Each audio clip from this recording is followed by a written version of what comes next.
बहुत पुरानी बात नहीं है जब उत्तर प्रदेश का नाम लेते ही हर इलाके के एक बाहुबली माफिया का जिक्र गाहे बगाहे आ ही जाता था।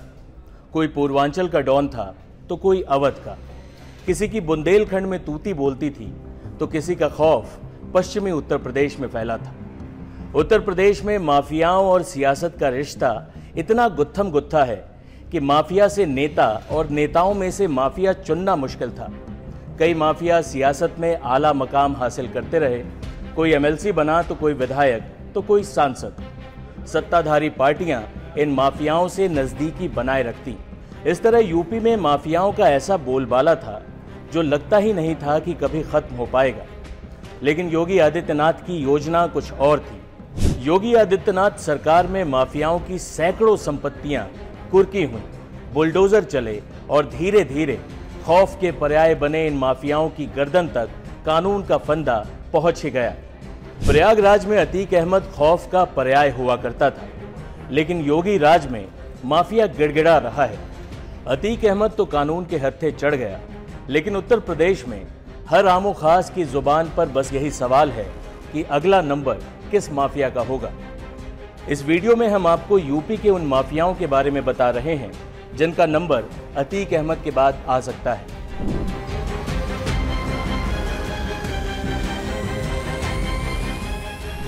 चार दशकों तक मुख्तार अंसारी के खौफ का कारोबार चलता रहा। देश के 8 राज्यों में उसके जुर्म का नेटवर्क मजबूती से फैला हुआ था। मायावती ने मुख्तार अंसारी को बड़े नेता का दर्जा दिया तो इस माननीय बाहुबली पर हाथ डालने से पुलिस हो या प्रशासन हमेशा कतराता रहा। मुख्तार के ऊपर देश भर में 60 से अधिक मुकदमे दर्ज हैं, जिनमें से 24 मामले कोर्ट में विचाराधीन हैं। 2017 में मुख्तार अंसारी बसपा की टिकट से मऊ से 5वीं बार विधायक बना। यूपी में जब योगी सरकार आई तो उन्होंने मुख्तार अंसारी पर शिकंजा कसना चाहा, लेकिन वो एक मामले के चक्कर में पंजाब चला गया और पंजाब की सरकार मुख्तार को यूपी आने से रोकती रही। इस पर योगी सरकार सुप्रीम कोर्ट पहुंच गई और आखिरकार 2021 में मुख्तार को यूपी के बांदा जेल लाया गया। 2022 के विधानसभा चुनावों में बसपा ने भी मुख्तार अंसारी से किनारा कर लिया। योगी सरकार ने मुख्तार के 573 करोड़ रुपए से ज्यादा की संपत्ति को या तो जब्त किया है या ध्वस्त किया है। इसके साथ ही उसके 213 करोड़ रुपए के अवैध कारोबार को भी नष्ट किया गया है।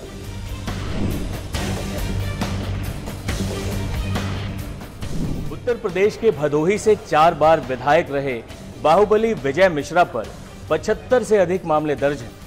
3 दशकों से अपराध की दुनिया में विजय मिश्रा एक बड़ा नाम है। 2010 में बसपा सरकार के मंत्री नंदगोपाल नंदी पर हुए हमले में भी विजय मिश्रा का नाम आया था। ऐसा कहा जाता है कि जब एक बार पुलिस मिश्रा को अरेस्ट करने पहुंची तो वो मुलायम सिंह यादव के हेलीकॉप्टर में बैठकर फरार हो गया। उस वक्त मिश्रा समाजवादी पार्टी से विधायक था। विजय मिश्रा पर 2.5 लाख का इनाम घोषित हुआ। दिल्ली से वो गिरफ्तार भी हुआ, लेकिन विजय मिश्रा ने 2017 में भी निषाद पार्टी से चुनाव लड़ा और जीता भी। योगी सरकार आने के बाद मिश्रा के बुरे दिन शुरू हो गए। योगी सरकार में विजय मिश्रा की कई संपत्तियां कुर्क हुईं, बुलडोजर चला। हालांकि अभी तक विजय मिश्रा को एक भी मामले में सजा नहीं मिल पाई।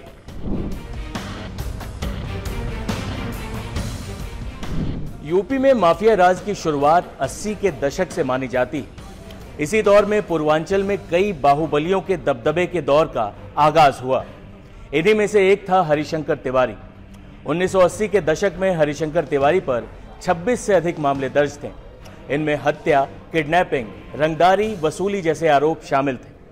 1985 में हरिशंकर तिवारी गोरखपुर की चिल्लू पार से राजनीति में उतरा। हरिशंकर तिवारी कई सरकारों में मंत्री भी रहे और पूर्वांचल में कोई भी ठेका हरिशंकर तिवारी के बिना पास ही नहीं हो सकता था। तमाम मामले दर्ज होने के बावजूद हरिशंकर तिवारी लगातार चुनाव जीतता रहा और उस पर कोई भी आरोप साबित नहीं हो सका।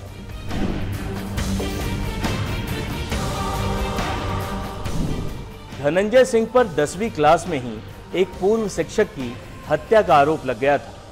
जौनपुर से छात्र राजनीति में प्रवेश करने वाले धनंजय सिंह पर डकैती, लूट, रंगदारी और हत्या के कई मामले दर्ज हैं। मऊ जिले के एक ब्लॉक प्रमुख की हत्या के मामले में भी धनंजय सिंह का नाम आया।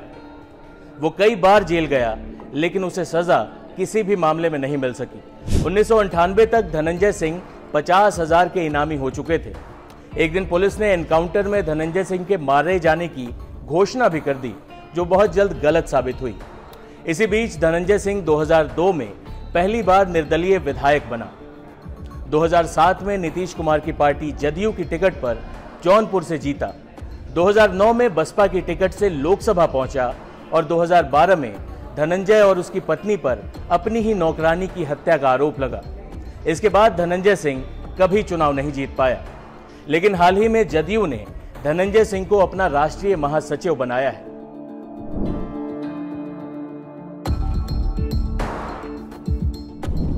बनारस के रहने वाले पूर्व एमएलसी ब्रजेश सिंह के बारे में कहा जाता है कि वो जुर्म की दुनिया में अपने पिता की हत्या का बदला लेने उतरा था।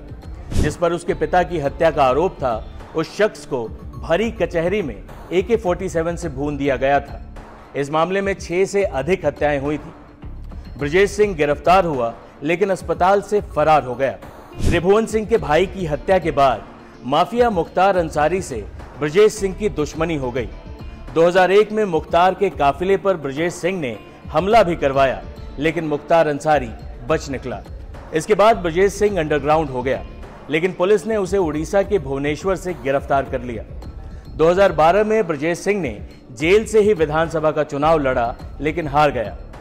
2016 में शाहजहांपुर जेल में रहते हुए वाराणसी से विधान पार्षद का चुनाव लड़ा और जीत भी हासिल की। फिलहाल ब्रजेश सिंह की पत्नी अन्नपूर्णा सिंह निर्दलीय एमएलसी हैं। ब्रजेश पर मकोका, टाडा, गैंगस्टर एक्ट, हत्या, दंगा भड़काने समेत कई गंभीर धाराओं में मुकदमे दर्ज हैं। यूपी में माफियाओं का इतिहास तो बहुत पुराना है, लेकिन माफियाओं पर कड़ी कार्रवाई का इतिहास नया और ताज़ा लिखा जा रहा है। ऐसे में अतीक अहमद के बाद इन 5 माफियाओं पर योगी सरकार कार्रवाई कर सकती है। इस तरह के तमाम किस्से, कहानियां, देश दुनिया की खबरें जानने के लिए आप जुड़े रहें टाइम्स नाउ नवभारत डिजिटल के साथ। हमारे चैनल को सब्सक्राइब करें, इस वीडियो को शेयर करें। धन्यवाद।